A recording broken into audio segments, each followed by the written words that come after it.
petite pause par rapport aux recettes parce que je voudrais qu'on discute du fait de cuisiner en famille et du fait de créer des souvenirs en fait. En particulier aux alentours de Noël, je trouve que cuisiner des biscuits de Noël particulièrement, du coup, ça peut devenir un véritable rituel en famille. Vous impliquez vos enfants, vous laissez choisir les formes des emporte-pièces. Ils peuvent aussi saupoudrer le sucre glace, ils peuvent dessiner des visages au bonhomme en pain d'épices, ils peuvent, ils peuvent créer leur propre forme, combiner des emporte-pièces parfois. On peut les encourager à ajouter des décorations, à dessiner avec du glaçage coloré. Et surtout, pitié, ne vous souciez pas du désordre, il va y en avoir. Ces moments, ça va créer des souvenirs précieux et l'important, c'est pas de faire des jolis biscuits, c'est pas que tout soit parfait, c'est vraiment de passer un bon moment ensemble. Et s'ils sont un peu trop salés, bah c'est pas grave, parce que cette activité, ça va renforcer l'esprit de Noël dans le foyer, ça va créer des souvenirs qui vont rester dans leur cœur pour toujours, et c'est ça qui est le plus important, plutôt que de faire des jolis biscuits, bon, c'est pas très important. Alors que les souvenirs qu'ils auront créés avec vous, ça, ils vont pouvoir s'en rappeler. Bon, voilà, petite pause, petite parenthèse terminée. On peut tout de suite passer à la recette des spritz. Donc c'est des petits biscuits alsaciens. Donc c'est une recette qui est connue quand même, mais peut-être un petit peu moins et qui est, je pense, assez appréciée. Alors ils sont croquants et dorés et puis je trouve qu'ils sont assez faciles à faire. Donc c'est pareil, toutes les recettes que je vous donne aujourd'hui, c'est des recettes que vous pouvez tout à fait faire avec les enfants, quel que soit leur âge. Alors après, vous les guidez peut-être un peu plus ou un peu moins, ça dépend. Alors donc la recette des spritz, on est sur 250 g de farine, 125 g de sucre, 125 g de beurre, un œuf, une pincée de sel et puis si vous le désirez, vous pouvez rajouter le zeste d'un citron. Mais enfin, c'est tout à fait facultatif. Moi, je le fais pas à tous les coups. Il paraît qu'en Alsace, ça se fait beaucoup et de façon assez systématique. Vous me direz, mesdames, s'il y a des Alsaciennes parmi vous. Alors, donc, dans votre saladier, vous mélangez le beurre mou et le sucre, comme d'habitude, puis vous ajoutez votre œuf, puis la farine, puis le sel. Si vous aimez, donc, vous pouvez ajouter votre petit zeste de citron pour une petite note un peu fraîche, c'est à ce moment-là. Vous mettez la pâte dans une poche à douille qui a un petit embout étoile et puis vous formez des biscuits donc en forme de S ou en forme de O sur votre plaque de cuisson. Alors encore une fois, on préchauffe le four à 180 degrés, on met la plaque avec les biscuits environ 10 minutes. En général, ça suffit pour qu'ils soient légèrement dorés. Et moi, ce que j'aime bien faire, et il paraît que c'est plutôt traditionnel, vous faites fondre un peu de chocolat et puis vous trempez les extrémités du spritz dans le chocolat fondu pour que ça rajoute une petite touche de chocolat. Mais je le fais pas sur tous les spritz, j'en laisse des natures et j'en fais des au chocolat. Vous pouvez faire aussi au chocolat blanc, mais je crois que c'est pas très traditionnel. Voilà. Mais il n'y a aucune interdiction, hein. Libérez-vous des contraintes culinaires. Alors, il y a aussi une recette que j'ai écrite mais que je ne sais pas prononcer. C'est les Kipferl. Dites-moi comment ça se prononce dans les commentaires si vous le savez. Donc ça, c'est une recette qui est plutôt autrichienne. C'est des sortes de petits croissants. Je ne sais pas si vous voyez. C'est des petits croissants tout fondants à la vanille et aux amandes. Alors, je vous donne tout de suite les ingrédients. On est sur 200 g de farine, 100 g d'amandes en poudre, 150 g de beurre, 50 g de sucre, 2 sachets de sucre vanillé et puis après du sucre glace pour saupoudrer si vous voulez. C'est plus joli, voilà, c'est plus sympathique. Alors, encore une fois, on mélange le beurre mou et le sucre. Vous avez votre pâte crémeuse, vous ajoutez la poudre d'amande et la farine. Vous essayez de former des petits croissants en prélevant des petits morceaux de pâte et puis vous les disposez sur votre plaque de cuisson sous forme de croissant, voilà. Et encore une fois, c'est la routine. On préchauffe à 180, on fait cuire 12 minutes cette fois et on saupoudre de sucre glace. Dès la sortie du four, c'est mieux, comme ça va fondre un petit peu. Et puis après, vous laissez refroidir avant de les manipuler, comme ça ils seront un peu moins friables. Et puis ça permettra qu'ils gardent un peu plus leur forme aussi. Voilà. Alors après, après, j'ai une autre recette, c'est celle des étoiles à la cannelle. C'est pareil, c'est un biscuit avec un nom qui est imprononçable normalement, mais que moi j'appelle les étoiles à la cannelle. Puis de toute façon, je me souviens plus du nom exact. Vous me dites si vous vous souvenez du nom exact, c'est quelque chose, je sais plus quoi. Bon bref, moi j'appelle ça les étoiles à la cannelle. Si certaines d'entre vous ont plus de mémoire, n'hésitez pas à me le signaler. Donc on est sur 200 g d'amandes en poudre, 150 g de sucre glace, 2 blancs d'œufs, une cuillère à soupe de cannelle, et après si vous voulez les glacer, c'est quand même un peu mieux, un blanc d'œuf avec donc 100 g de sucre glace, ça devrait suffire pour faire assez de glaçage pour tous vos biscuits. Voilà, par rapport aux proportions. Après si vous voulez doubler, vous doublez. Donc vous mélangez les amandes, le sucre glace, la cannelle et les blancs d'œufs jusqu'à ce que vous ayez une pâte qui soit un peu souple. On ne cherche pas de la crème là, mais un truc un peu souple. Ensuite, vous étalez la pâte, vous découpez des étoiles donc avec l'emporte-pièce. Et puis pour le glaçage, vous fouettez le blanc d'œuf avec le sucre glace, quoi, comme votre glaçage habituel. Et puis vous badigeonnez chaque étoile. Alors cette fois, petite nouveauté, on préchauffe le four à 150 degrés et vous les faites cuire 15 minutes.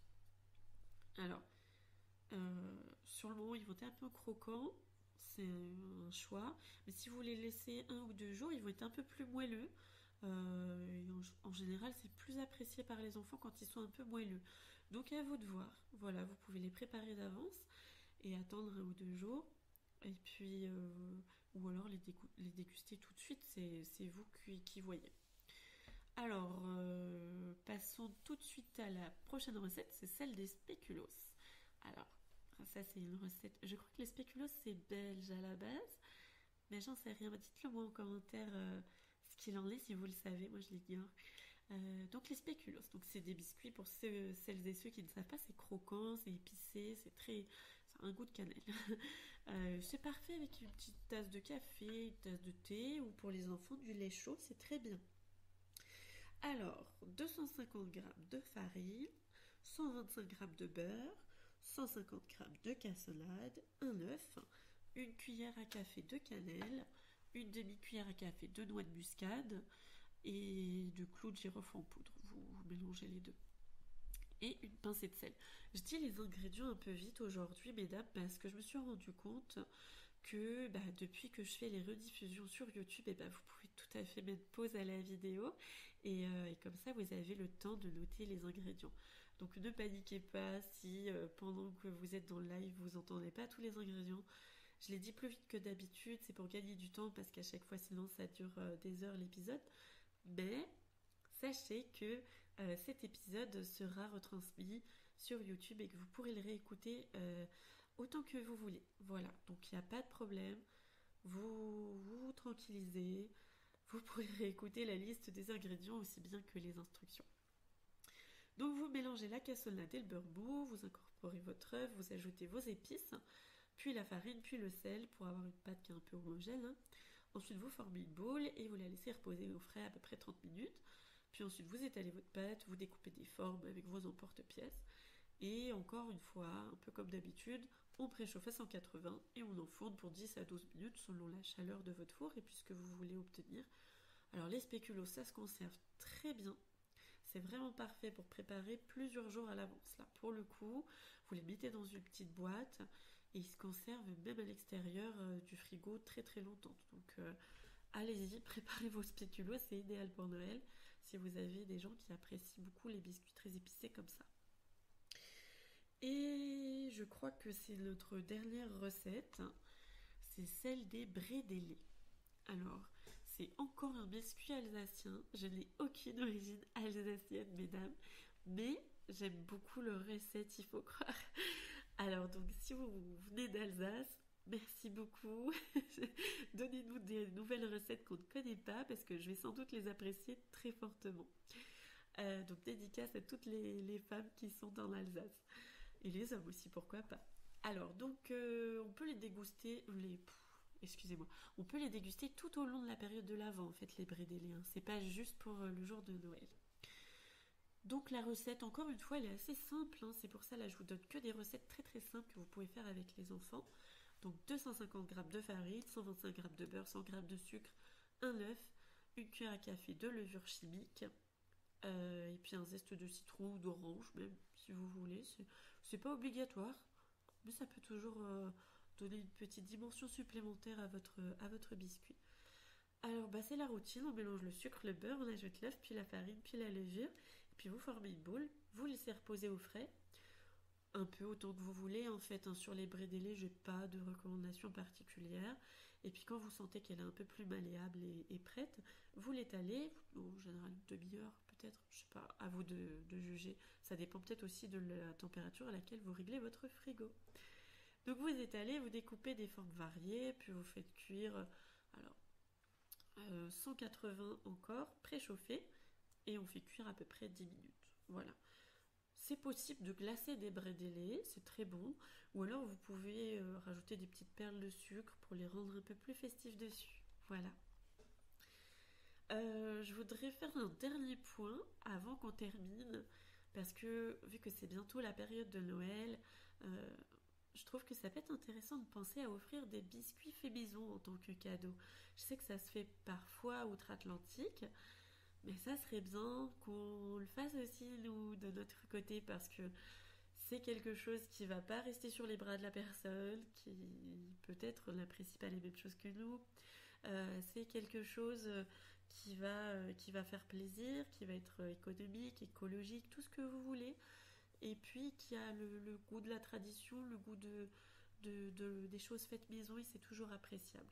C'est une attention qui est personnelle et puis ça apporte un peu d'amour et puis ici, la mission, je l'ai appelée éclat de tradition, c'est pas pour rien, c'est que effectivement, je suis très attachée à la tradition et là, offrir des biscuits faits maison, je trouve que c'est très traditionnel et c'est tout à fait adapté. Ce que vous pouvez faire, c'est utiliser des jolis bocaux ou des petites boîtes en métal pour déposer vos biscuits à l'intérieur qui seraient faits maison. Vous pouvez ensuite ajouter un petit ruban, une petite étiquette spéciale Noël pour que ça fasse un peu plus festif. Vous pouvez préparer des assortiments avec plusieurs types de biscuits pour varier les plaisirs, hein. Vous faites plusieurs batchs de 5 ou 6 gâteaux différents en grande quantité. Et puis en fait, à chaque fois, vous en mettez 2-3 de chaque sorte dans une seule, pour une seule personne, dans un seul panier si vous voulez. Moi, je pense que ça fait des cadeaux qui sont parfaits pour les maîtresses d'école, les enseignants, les amis, les voisins. C'est tout simple, mais ça apporte du charme, de la générosité. Les gens sentent que vous avez fait exprès de faire des petits biscuits pour eux et ça leur fait plaisir. Et je trouve que c'est ça aussi un peu l'esprit de Noël. Voilà. Voilà mes chères auditrices, on a exploré ensemble quelques recettes traditionnelles de biscuits de Noël. J'espère que ça va vous inspirer à enfiler vos tabliers puis à vous lancer dans la confection de petites douceurs pour vos proches et avec vos proches surtout. Normalement les recettes sont assez simples et puis vous verrez que l'odeur des biscuits elle va, elle va ajouter une vraie magie à cette période de l'année. N'hésitez pas à me dire dans les commentaires celles que vous aurez essayées et celles que vous avez à partager aussi avec nous. Et je vous souhaite un merveilleux temps de l'Avent, plein de chaleur, de gourmandise et de partage.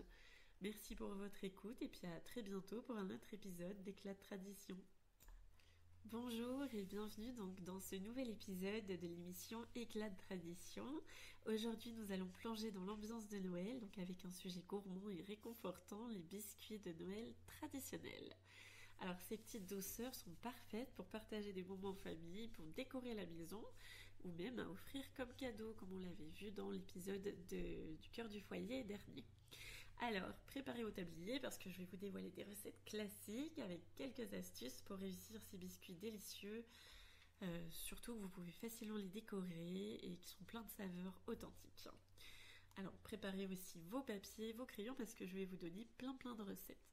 Donc déjà, j'aimerais qu'on se pose 2 minutes pour savoir pourquoi est-ce que c'est intéressant de faire des biscuits de Noël. Parce qu'avant de se lancer dans les recettes, j'aime toujours rappeler pourquoi ces petites traditions sont si précieuses. Pourquoi faire soi-même des biscuits de Noël alors qu'on pourrait les acheter? Alors déjà, il y a le plaisir de passer un moment en famille, surtout avec les enfants pour partager ce petit rituel gourmand de cuisiner ensemble. Ensuite, évidemment, en les faisant soi-même, on peut choisir des ingrédients de qualité, on sait ce qu'on met dedans, on retrouve les vraies saveurs des biscuits d'antan, donc vous savez qu'il n'y a pas d'additifs, etc. C'est vos biscuits. Et puis enfin, je trouve que c'est aussi une façon d'ajouter un peu de magie de Noël dans notre quotidien, de parfumer la maison avec des odeurs de cannelle, de vanille, de gingembre. Et ça fait toujours plaisir d'avoir une maison qui soit agréable sur tous les sens. Donc ces biscuits, je trouve que c'est plus que juste un dessert. Ça incarne l'esprit de Noël et puis le bonheur des petites choses qui sont faites maison. Voilà. Alors, préparez-vous tout de suite pour la première recette. Donc, ce sont des sablés de Noël à la cannelle. C'est une recette qui est très classique et qui est aussi très simple. Il en existe quelques variantes. Je vais vous donner la mienne et puis vous pouvez partager les vôtres dans les commentaires en fonction. N'hésitez pas à partager vos avis aussi si vous essayez ma version. Voilà. Alors les biscuits, les sablés de Noël à la cannelle, ils sont parfaits pour décorer. Vous faites un petit trou dedans, puis vous mettez un ruban ou un peu de raffia et vous suspendez au sapin en guise d'ornement, c'est parfait. Enfin, sauf si vous avez un bébé chien, mais sinon c'est parfait. Et donc voilà, leur saveur, elle est plutôt douce, plutôt épicée, et je trouve que ça fait immédiatement Noël. Alors, la liste des ingrédients. Nous avons donc, je prends ma petite carte, 250 g de farine, 125 g de sucre, 125 g de beurre, un œuf, une cuillère à café de cannelle en poudre et une pincée de sel. Alors, pincée, parfois je la mets pas. Alors donc vous commencez par mélanger le beurre mou ou complètement fondu, ça marche aussi, et le sucre jusqu'à ce que vous obteniez une consistance qui fasse un peu crémeuse. Là vous ajoutez l'œuf, la cannelle, la pincée de sel si vous le souhaitez, puis vous incorporez la farine petit à petit, vraiment petit à petit pour pouvoir former une pâte homogène au fur et à mesure. Une fois que vous avez votre boule, vous laissez reposer la pâte au réfrigérateur pendant à peu près 1 heure. Plus vous la laissez reposer, plus elle sera facile à manier. Mais si vous la laissez reposer trop longtemps, après elle sera complètement dure et vous ne pourrez plus la décoller du saladier. Ayez un juste milieu, 1 heure c'est bien. Donc après étalez la pâte donc sur votre plan de travail fariné, vous pouvez découper des formes avec des emporte-pièces de Noël. Nous on utilise des petits sapins, des petits angelots, des petits cadeaux, voilà, vous pouvez utiliser ce que vous voulez. Il faut faire préchauffer le four à 180 et ensuite vous pouvez mettre vos petits biscuits pendant environ 10-12 minutes. Il faut qu'ils soient légèrement dorés mais pas trop. Après ça dépend de la puissance de votre four. Et puis après si vous êtes un peu extravagant, vous pouvez saupoudrer après un peu de sucre glace ou ajouter un glaçage royal tout simple en mélangeant un peu de sucre glace, un peu d'eau et puis un peu de colorant naturel avec, selon vos envies et puis ce que vous voulez en faire. Voilà. Alors, on passe tout de suite à la deuxième recette parce que je voudrais vous en donner tout plein. Donc la deuxième recette, c'est les biscuits au gingembre. C'est en anglais, ils appellent ça les gingerbread. Et c'est vraiment une recette qui est typique de Noël et que je trouve délicieuse. Elle est très appréciée pendant les fêtes. Alors, donc, ils ont une saveur épicée. Eux aussi, ils sont très très épicés. Et ça fait vraiment typique Noël. Vraiment, il n'y a pas plus Noël, je crois, que les gingerbread. Surtout si vous les faites en forme de petits bonhommes. Donc, la liste des ingrédients. Je prends ma petite carte de recette. On est à 350 g de farine, 100 g de beurre, 150 g de sucre roux, un œuf, 4 cuillères à soupe de miel. Vous pouvez aussi utiliser de la mélasse, mais c'est un peu mieux avec du miel. Une cuillère à café de cannelle, une cuillère à café de gingembre. J'utilise du gingembre en poudre parce que c'est plus facile à trouver, mais j'imagine que vous pouvez le râper vous-même dans la mesure où il faudrait en mettre moins, je pense. Pour que ce soit un peu pas trop fort. Une demi-cuillère à café de clou de girofle, donc en poudre aussi. Une demi-cuillère à café de bicarbonate de soude, mais ça, bon, vous pouvez le passer. Je sais que des fois, il m'arrive d'en mettre un peu plus sans faire exprès et que dans ces cas-là, mon mari arrive à sentir le goût. Et il n'aime pas ça du tout. Mais si vous vous contentez normalement d'une demi-cuillère à café, ça va aller. C'est pour que ça lève un tout petit peu. Et voilà, et puis une petite pincée de sel pour que ça prenne un peu aussi.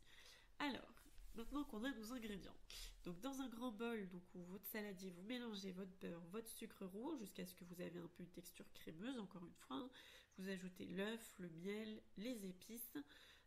la farine, le bicarbonate et le sel, puis vous pétrissez bien avec vos mains. Vous la laissez reposer au frais pendant 30 minutes, cette fois ça suffit. Puis vous étalez la pâte, vous découpez des formes amusantes, donc souvent des petites étoiles ou des petits bonshommes. Euh, c'est des emporte-pièces qui ont beaucoup de succès, je trouve, aux périodes de fête. Et puis alors pareil, on préchauffe le four à 180 et on fait cuire les biscuits pendant 10 à 12 minutes. Vous pouvez les décorer avec des petits boutons pour faire enfin en forme de bonbons. Vous pouvez les glacer avec du glaçage coloré ou avec du sucre en poudre pour les rendre encore plus festifs en fait.